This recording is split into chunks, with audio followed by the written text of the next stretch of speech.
വളരെ പ്രയാസമാണ് ദൈവത്തിൽ വിശ്വാസമുള്ളവനെ കണ്ടെത്തുക.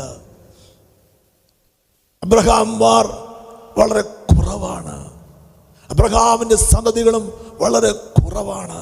എന്നാൽ അങ്ങനെ ഒരുവനെ കണ്ടെത്തിയാൽ, അവനെ അനുഗ്രഹിച്ചാൽ അനുഗ്രഹം കിട്ടും. അവനെ കണ്ടെത്താൻ വലിയ പ്രയാസമില്ല, അല്പമൊന്ന് തിരഞ്ഞാൽ മതി.